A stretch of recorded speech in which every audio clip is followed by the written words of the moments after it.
আসন্ন ত্রয়োদশ জাতীয় সংসদ নির্বাচনে মনোনয়ন ফর্ম ক্রয় শুরু হয়েছে মাগুরা জেলা রিটার্নিং অফিসারের কার্যালয় থেকে। গেল 13 ডিসেম্বর থেকে এর আনুষ্ঠানিকতা শুরু হয়। আপনারা জানেন যে নির্বাচন কমিশনের দেওয়া ঘোষিত যে 12 ফেব্রুয়ারির মধ্যে কিন্তু ত্রয়োদশ জাতীয় সংসদ নির্বাচন আনুষ্ঠানিকতা রয়েছে। সেই ধারাবাহিকতায় কিন্তু মাগুরাতেও যে মনোনয়ন ফর্ম করা এবং যে কার্যক্রম সেটা কিন্তু চলমান রয়েছে। আমরা রিটার্নিং অফিসারের কার্যালয় সূত্রে জানতে পেরেছি মাগুরা দুটি সংসদীয় আসনের মধ্য থেকে কিন্তু 6 জন প্রার্থী ইতিমধ্যে তাদের মনোনয়ন ফর্ম সংগ্রহ করেছেন। পাশাপাশি কিন্তু অন্যান্য এখনো যে সময় রয়েছে সে সময়ের মধ্যে কিন্তু অন্যান্য রাজনৈতিক দলগুলো তাদের মনোনয়ন ফর্ম সংগ্রহ করবেন।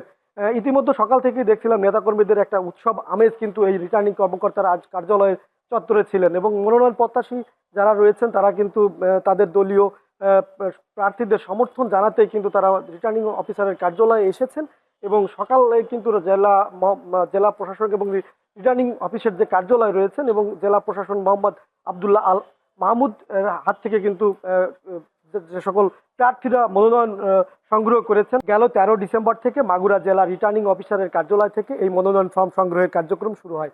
তারই ধারাবাহিকতায় আজ 18 ডিসেম্বর সকাল থেকে কিন্তু মাগুরার রিটার্নিং কার্যালয়ের যে চত্বর রয়েছে সেখানে কিন্তু নেতাকর্মীদের একটা উৎসবের আমেজ কিন্তু লক্ষ্য করা গিয়েছে। এখানে কিন্তু দুপুর থেকে কিন্তু সকাল থেকেই এবং যে নেতাকর্মীরা এসেছিলেন তারা কিন্তু এই জেলা রিটার্নিং অফিসারের কার্যালয় থেকে মনোনয়ন সংগ্রহ করেছেন।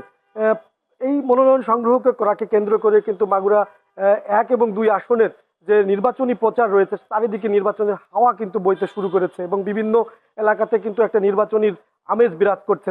সেই আমেজ কিন্তু ছড়িয়ে পড়েছে বিভিন্ন ওয়ার্ড এবং ইউনিয়ন পর্যায়ে কিন্তু নেতাকর্মীদের মধ্যে একটা উৎসাহ উদ্দীপনা লক্ষ্য করা যাচ্ছে এবং সর্বোপরি ত্রয়োদশ জাতীয় সংসদ নির্বাচনকে নিরবিচ্ছিন্নভাবে এবং মানুষের কাছে গ্রহণযোগ্য করে তোলার ক্ষেত্রে কিন্তু নেতাকর্মীরা বিভিন্ন মানুষের প্রার্থীরা বিভিন্ন মানুষের কাছে ভোট প্রার্থনা করছেন। পাশাপাশি বিভিন্ন ওয়ার্ড এবং ইউনিয়ন পর্যায়ে কিন্তু তারা সভা সমাবেশ করে মানুষকে নির্বাচনী যে একটা পরিবেশ রয়েছে সে পরিবেশ কিন্তু তারা তৈরি করছেন।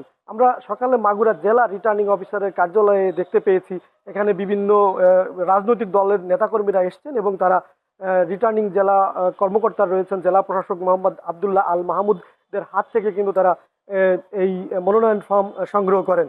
তবে মাগুরা একটা এই ত্রয়োদশ জাতীয় সংসদ নির্বাচনকে কেন্দ্র করে কিন্তু 4 উপজেলা এবং একটি পৌরসভাতে একটা উৎসবের আমেজ বয়ে যাচ্ছে। এই ছিল মাগুরা থেকে সর্বশেষ খবর।